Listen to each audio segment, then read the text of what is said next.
انسان خود اس جگہ پہ آ کر کے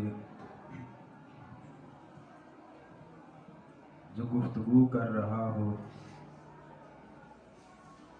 وہ دوسروں کو سکھا بھی رہا ہوتا ہے اور خود بھی سیکھ بھی رہا ہوتا ہے۔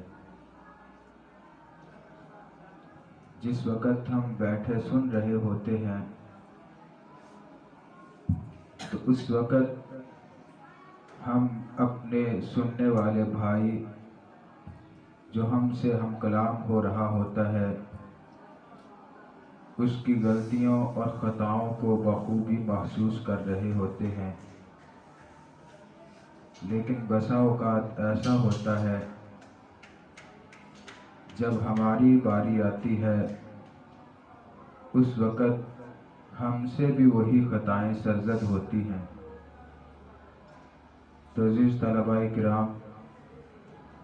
یہ ہمارے لیے سنہری موقع ہوتا ہے کہ ہم اپنے بھائیوں سے ہونے والی جو غلطیاں خطائیں ہوتی ہیں ان کو دیکھیں اور اپنے اندر ان غلطیوں کو دور کریں، اور اسی طرح اس جہاں پر اس گفتگو کرتے ہوئے اپنے مواد کی تیاری کی ضرورت ہوتی ہے وہیں پر الفاظ ان کا صحیح تلفظ کی بھی ضرورت ہوتی ہے۔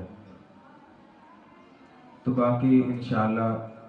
پھر کبھی اللہ رب العزت نے موقع دیا تو انشاءاللہ پھر آپ سے کبھی گفتگو کریں گے۔ تو آخری یہ دو بھائیوں کے جو احادیث ہیں، ایک بھائی نے غالباً یہ حضرت عبداللہ بن عباس کے حوالے سے وَإِن قُتِلْتَ وَحُرِّقْتَ یہ روایت پڑھی تھی، تو یہ سیدنا ابو درداء رضی اللہ تعالیٰ عنہ سے روایت ہے۔ انہوں نے فرمایا کہ اوصانی خلیلی، مجھے میرے دوست رسول اللہ صلی اللہ علیہ وسلم نے وصیت کی تھی کہ ایک تو فرض نماز کو نہیں چھوڑنا اور دوسرا اللہ رب العزت کے ساتھ شرک نہیں کرنا۔ وَإِن قُطِعْتَ أَوْ حُرِّقْتَ اگرچہ تجھے ٹکڑے ٹکڑے کر دیا جائے یا پھر جلا دیا جائے۔ دوسری حدیث ایک بھائی نے یہ